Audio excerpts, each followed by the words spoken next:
Hello students, welcome to my channel Excel Express. अब तक हमने पढ़ा कि गांधी जी ने नॉन कोऑपरेशन मूवमेंट शुरू किया और इसमें किस किस सोशल ग्रुप्स के लोगों ने इसमें पार्टिसिपेट किया। अब आज का हमारा टॉपिक है टुवर्ड्स सिविल डिसोबीडियंस।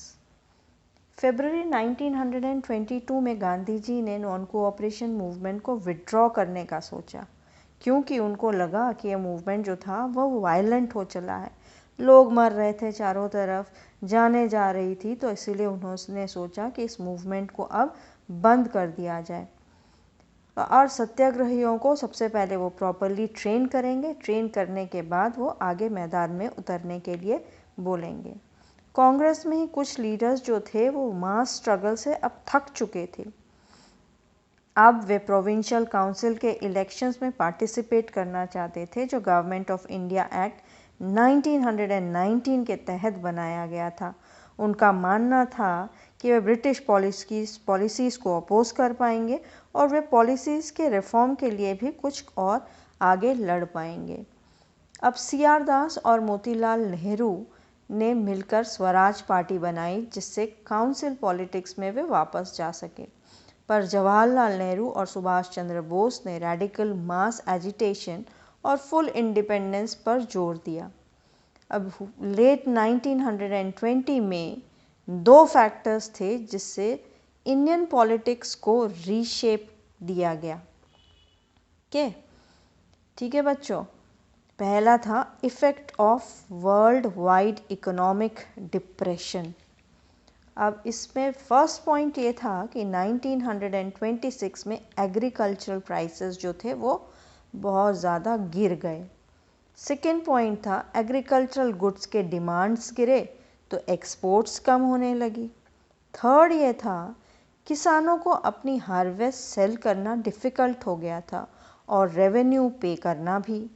क्योंकि जब हार्वेस्ट नहीं सेल हो रहा था तो बेचारों को इनकम नहीं मिल रही थी। अब जब इनकम नहीं मिल रही थी तो वो रेवेन्यू या टैक्स कहाँ से पे कर पाते बच्चों? ठीक है ना। और फोर्थ पॉइंट ये हुआ कि 1930 तक चारों तरफ देश में तबाही मच गई और बहुत ज़्यादा चिंता का विषय हो गया। अब सेकंड फैक्टर ये था साइमन कमीशन। अब सबसे पहले कमीशन समझते हैं, कमीशन क्या होता है। एक्चुअली ये होता है group of people, official group of people who undertake the task of finding out something or are given the task to look into something. तो Simon commission also was given the same task. अब Britain की government ने commission बनाया था जिसका head था sir John Simon, hence the name Simon commission. इसलिए नाम जो था वो कमीशन का रखा गया साइमन कमीशन। ठीक है।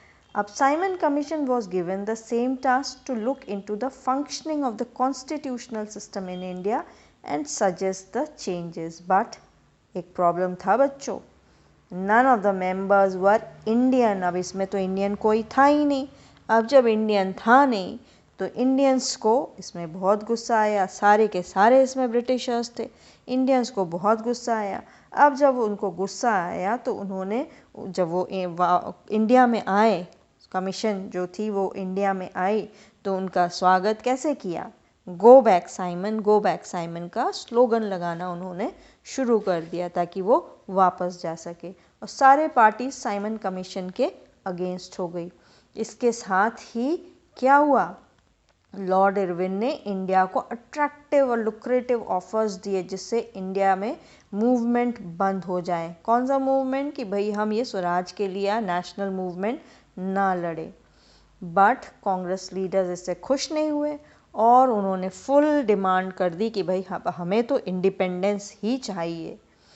अब under the presidency of Jawaharlal Nehru December 1929 Lahore Congress में पूर्ण स्वराज या फुल इंडिपेंडेंस की डिमांड की गई और 26 जनवरी 1930 के दिन इंडिपेंडेंस डे सेलिब्रेट किया गया, जिसमें लोगों ने फुल इंडिपेंडेंस के लिए प्लेज लिया।